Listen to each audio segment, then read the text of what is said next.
Hello, my dear students. In this lecture, we are going to see one previous year GATE numerical. This question was asked in GATE 2005 for 2 marks.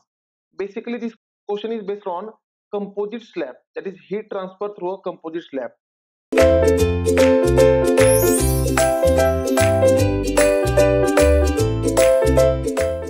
Now, my dear students, here the question is heat flows through a composite slab as shown below. Now, here composite slab is given. Let us say this is the first slab, second slab, and third slab. Here I will give the names for the slab. Let's say this is the first slab, second slab, and this is the third slab. Right. Through these slabs, which are arranged in composite manner, heat is flowing. Here you can find heat is flowing. The depth of slab is 1 meter. Here depth of complete slab is given 1 meter. Right. The K values are in watt per meter Kelvin. Now here K values are in watt per meter Kelvin. Therefore this value will be K1. We can say here K1 is given. This will be a K1. This will be a K2. This will be a K3. Right. K1 is 0.02. K2 is 0.1. K3 is 0.14. My dear students, in actual GATE examination, this K3 is 0.04. Right. So make a correction over here. K3 is 0.04. Here I will write K3 will be equal to 0.04. This is the actual value of K3 in actual examination. Right. If I take this value, then only options will match. Now, my dear students, these resistance are given. Right. After that, the overall thermal resistance in Kelvin per watt they are asking. For this slab, what will be the overall thermal resistance? Now, let us observe here.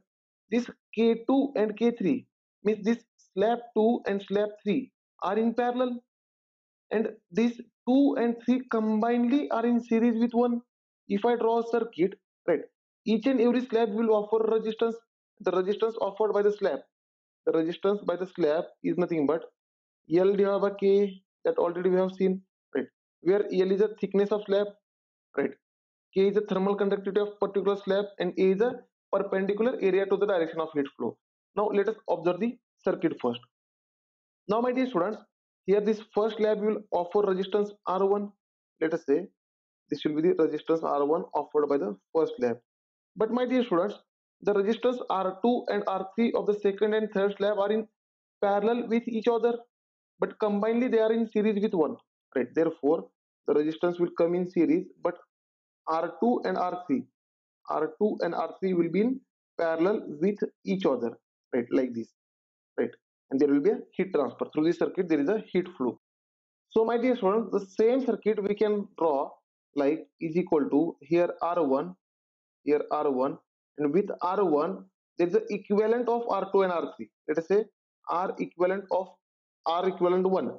That is, this R equivalent 1 is the equivalent of R2 and R3, and R2 and R3 are in parallel.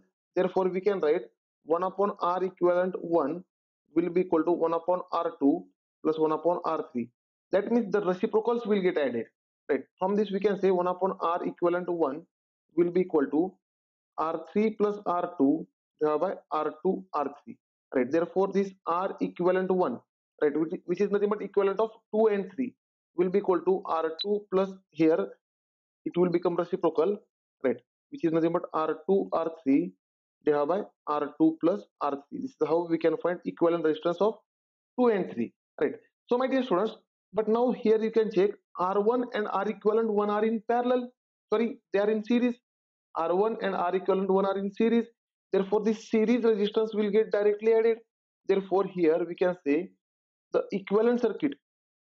If I draw a equivalent circuit of these, then there will be a R equivalent like this, R equivalent combinedly, which will be equal to R1 plus R equivalent 1. Right, this we have to find. So, my dear students, let us find this. Right. So, my dear students, here R1 plus R equivalent 1, this we have to find. Right. So, my dear students, here I can say this R1 plus R equivalent 1, which is nothing but R equivalent of the circuit, is equal to R1 plus R equivalent 1 is R2 R3 divided by R2 plus R3. This result we have to find. That means if I want to find equivalent resistance, then I have to find R1, R2 as well as R3. Right. And my dear students, for the first lab, the R1 will be L divided by K. Therefore, let us find here R1. If I find R1, which is nothing but L divided by Ka of first slab. Right. So let us find this for first slab. So my dear students, here the thickness L is nothing but thickness of slab, which is nothing but 0.5. Here L1 is 0.5. Let's put here is equal to 0.5. Thermal conductivity of first slab is 0.02. Therefore, it is 0.02 into area. Now, my dear students, the heat is flowing along x direction. Let us observe here carefully. The heat is flowing along x direction. Now, for this direction, the perpendicular area, can I say, let us observe here, if I extend this slab to the thickness T, right, let us say to the thickness T, let us say this thickness is T. And as thickness is not given, I have to assume 1 meter because they are asking in watt per Kelvin. Therefore, this thickness is required for the calculation. Now, for this first slab, the area will be this height into this width thickness, right? Let us say, this area. Here I am hatching this area, right? Let us say has this area with red color. Let us say this area. We can say this complete area, right? We can say is perpendicular to direction of heat flow in this direction, which is nothing but height, which is nothing but 1 meter, is provided here, and thickness, which is nothing but 1 meter. Therefore, here area will be 1 into 1, right? This complete area. So, my dear students, if I find here R1, let's find this R1. We will find that R1 is equal to 25 Kelvin per watt, right? This will be the value of R1. Similarly, let us find R2. If I find R2, my dear students, the R2 will be equal to L divided by K of second slab. Let us put the values. Now the second slab is here. The length of this slab will be 0.25. Right. Let us write down here 0.25. Thereby, thermal conductivity of this second slab is 0.1. Therefore, it is 0.1 into. Now area. My dear students, for this second slab, the area, look here carefully. If I mark this area with another color, let us say I will mark this area with blue color, then only we can say this much area, only this much area is for the second slab with blue color, right? Which is nothing but the height is now 0.5 meter. Here it is written 0.5 meter into thickness we have assumed as 1 meter. Therefore, it will be equal to 0.5 into 1. This should be the area. And let us find this R2. You will find that this R2 will be equal to, if I equate 5 Kelvin per watt, right? And let us find similarly R3. R3 will be equal to L divided by Ka of third slab. Now, again, length of third slab is 0.25 meter.